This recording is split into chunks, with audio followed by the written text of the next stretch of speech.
বন্ধুরা, গল্পমালা চ্যানেলে আপনাদের সবাইকে জানাই স্বাগত। আমার গল্প পাঠ যদি আপনাদের ভালো লাগে তাহলে গল্পটিকে লাইক করে দেবেন আর বন্ধু বান্ধব আত্মীয় স্বজনদের মধ্যে অবশ্যই করে শেয়ার করে দেবেন। তবে এবার শুরু করি আজকের গল্প।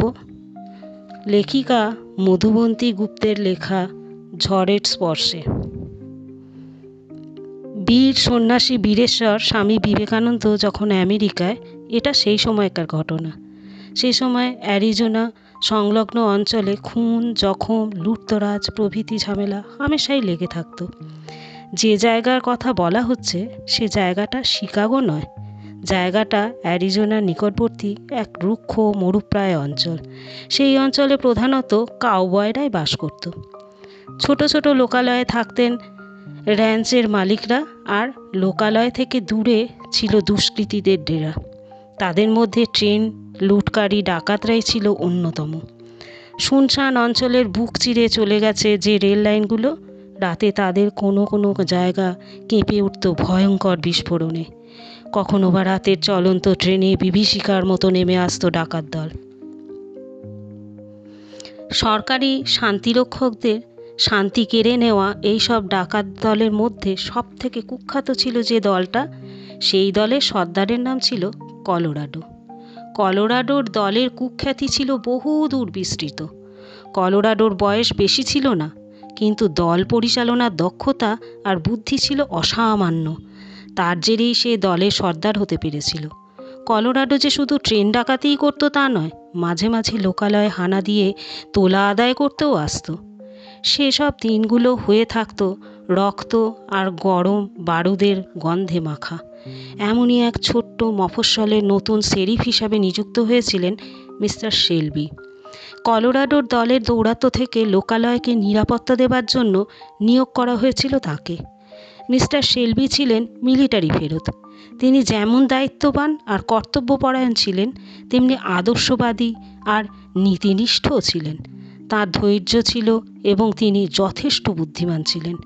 ধূর্ত কলোরাডোকে ধরা সহজ নয় তিনি জানতেন।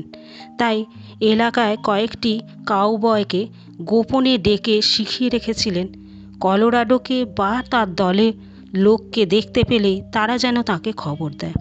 দুর্ধর্ষ ডাকাত কলোরাডোকে ধরার জন্য সরকার একদম মরিয়া হয়ে উঠেছিল, কিন্তু কিছুতেই তাকে ধরা যাচ্ছিল না। হঠাৎ একদিন আগুন ঝরা দুপুরে একজন কাউবয় হন্তদন্ত হয়ে এলো শেরিফের দপ্তরে। সর্বনাশ হয়েছে শেরিফ। কি ব্যাপার কিরিও? কলোরাডো আসছে। শেরিফ একেবারে লাফিয়ে উঠলেন। কোথায়? আপনার দপ্তরের দিকেই আসছে সে একা। তাতে কি? নির্ভীক স্বরে বললেন শেরিফ। তুমি তো জানো আমার গান সবসময় লোডেড থাকে।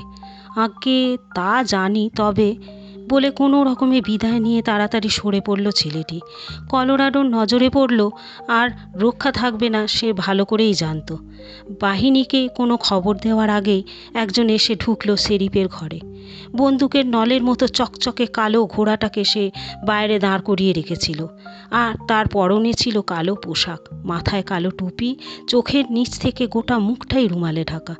রুমালে মুখ ঢাকা থাকায় তার কান চওড়া টুপি পরে থাকায় তার মুখটা ভালো করে দেখা যাচ্ছিল না। তবু তার ব্যক্তিত্বময় দৃপ্ত ভঙ্গি বুঝিয়ে দিল যে সেই কলোরাডো। খুব ঠান্ডা গলায় কলোরাডো বলল, আপনার সঙ্গেই দেখা করতে এলাম। শুনলাম আপনি নাকি এই শহরের নতুন শেরিফ হয়েছেন, তাই দেখতে এলাম আপনার দম কত। তারপরে কান চওড়া টুপির নিচে ঝলসে উঠল তার গভীর কালো চোখ দুটো। হিংস্রভাবে সে বলল, আমি আপনাকে ডুয়েল ফাইটের চ্যালেঞ্জ জানাচ্ছি শেরিফ। এই ডুয়েল যদি আমি জিতি তবে আপনাকে কাজে ইস্তফা দিয়ে এই তল্লাট ছেড়ে চলে যেতে হবে, না হলে আপনাকে পৃথিবী থেকেই ইস্তফা দিতে বাধ্য করব। আর তার গলার স্বরে গোটা গম গম করে উঠল। শেরিফ কিন্তু ঘাবড়ালেন না। ইস্পাত কঠিন স্নায়ু তার। তিনি গভীর আত্মবিশ্বাসের সঙ্গে প্রশ্ন করলেন, আর যদি আমি জিতি? কলোরাডো বলল, তাহলে আমি ডাকাতি করাই ছেড়ে দেব। মিলিটারিতে থাকাকালীন শেরিফ অসাধারণ বন্দুক চালাতেন এবং ক্র্যাক শট শুটার ছিলেন, তাই কলোরাডোর কথায় সহজেই রাজি হয়ে গেলেন। নির্দিষ্ট স্থানে দুই যোদ্ধা নিজ নিজ আগ্নেয়াস্ত্র বের করে মুখোমুখি দাঁড়ালেন। হঠাৎ শেরিফকে অবাক করে দিয়ে অস্ত্রটা নিজের বুকে ঠেকিয়ে গুলি চালিয়ে দিল কলোরাডো। মাটিতে পড়ে গেল সে। নিজের আগ্নেয়াস্ত্র ছুঁড়ে ফেলে দিল দূরে। শেরিফ অবাক। এ কি ডুয়েল নাকি? এ তো আত্মহত্যা। কেন এমন করলে তুমি কলোরাডো? সহানুভূতির স্বরে প্রশ্ন করলেন তিনি।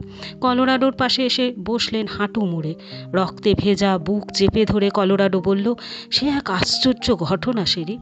কিছুদিন আগে আমি কাউবয়ের ছদ্মবেশে ট্রেনে যাচ্ছিলাম। আমি যে কামরাটায় উঠেছিলাম সেই কামরাতেই উঠেছিলেন এক আশ্চর্য পুরুষ। এত সুন্দর মানুষ আমি আগে কখনো দেখিনি। তার পরনে ছিল উজ্জ্বল গেরুয়া বর্ণের পোশাক, আর মাথায় ওই রঙেরই কাপড় পেঁচানো ছিল। তার অপূর্ব সুন্দর মুখশ্রী আর দীপ্তিময় সৌন্দর্য দেখে মনে হলো তিনি এই পৃথিবীর কেউ নন, তিনি স্বর্গের দূত। কৌতূহলবশত আলাপ করার ইচ্ছা হলো আমার, যা আগে কখনো কাউকে দেখে হয়নি। আমি তার ভাষা না জানলেও তিনি আমাদের ভাষা জানতেন। জানতে পারলাম তিনি সুদূর ভারতবর্ষ থেকে আসা একজন সন্ন্যাসী। তার সঙ্গে সামান্য কিছুক্ষণ কথাবার্তা বলেই মনে হলো তিনি যেন এক প্রচণ্ড শক্তিশালী ঝড়, এক তুফান, যে তুফান তোলপাড় করে দিল আমার সমস্ত মনকে, ভেঙে চুরে দিল সব অহংকার, সব কুচিন্তা। কতটুকু সময় বা কথা বলেছি, তাতেই আমার মনে হলো এই সমস্ত খারাপ কাজ ছেড়ে দিই। তার কথাবার্তা ছিল অসামান্য মধুর আর সুন্দর। আর কি মহিমাময় ব্যক্তিত্ব! তার পোশাকের রং আমার মনকে এমন রাঙিয়ে দিল যে মনে হলো আমি কি নিয়ে পড়ে আছি। তিনি হয়তো অনেক দূরের স্টেশনে নামবেন, কিন্তু আমার গন্তব্য স্টেশন তাড়াতাড়ি এসে গেল। আমি নেমে গেলাম। সেই উজ্জ্বল সূর্যের মতো সন্ন্যাসীর সঙ্গে আর কখনো দেখা হয়নি আমার, কিন্তু তাকে ভুলতে পারিনি আমি। তিনি যেন এক সূর্যের সঙ্গে আলো আর ঝড়। তার তুফানি সান্নিধ্য আমায় পাগল করে দিয়ে গেল। মনে হলো সব ছেড়ে দিই। কিন্তু আমি যদি আপনাদের কাছে স্যারেন্ডার করি, তাহলে আপনারা আমায় খুঁচিয়ে খুঁচিয়ে দলের সব গোপন কথা জেনে নেবেন আর আমার দলের লোকেদের ধরে ধরে মৃত্যুদণ্ড দেবেন। তা তো আমি হতে দিতে পারি না। তাই ভাবলাম ধরা আমি দেব, তবে আপনাদের জেরা সহ্য করার জন্য জীবিত থাকবো না। তাই আপনাকে ডুয়েলের চ্যালেঞ্জ জানালাম। বলে চোখ বুজল কলোরাডো। কলোরাডো দমনের জন্য সরকার থেকে পুরস্কৃত করা হয়েছিল শেরিফকে, কিন্তু সেই পুরস্কার হাসি মুখে নিতে পারেননি শেরিফ। তার খালি মনে হয়েছিল এই পুরস্কার তার প্রাপ্য নয়। এই সব ঘটনার পর কেটে গেছে বহু দিন। সেই দুর্ধর্ষ কলোরাডো বা সেই শেরিফ তলিয়ে গেছে কালের গর্ভে, কিন্তু কালজয়ী হয়ে আছে স্বামীজির সেই তুফানি সন্ন্যাসী উপাধি। শুধু কলোরাডো নয়, সমগ্র আমেরিকাবাসীই তাকে সাইক্লোনিক মঙ্ক, তুফানি সন্ন্যাসী নামে অভিহিত করেছিল। ধন্যবাদ বন্ধুরা। আজকের মতন গল্প এখানেই শেষ। আমার গল্প যদি ভালো লেগে থাকে তাহলে আমার চ্যানেলটি সাবস্ক্রাইব করে আমার পাশে থাকবেন। নমস্কার।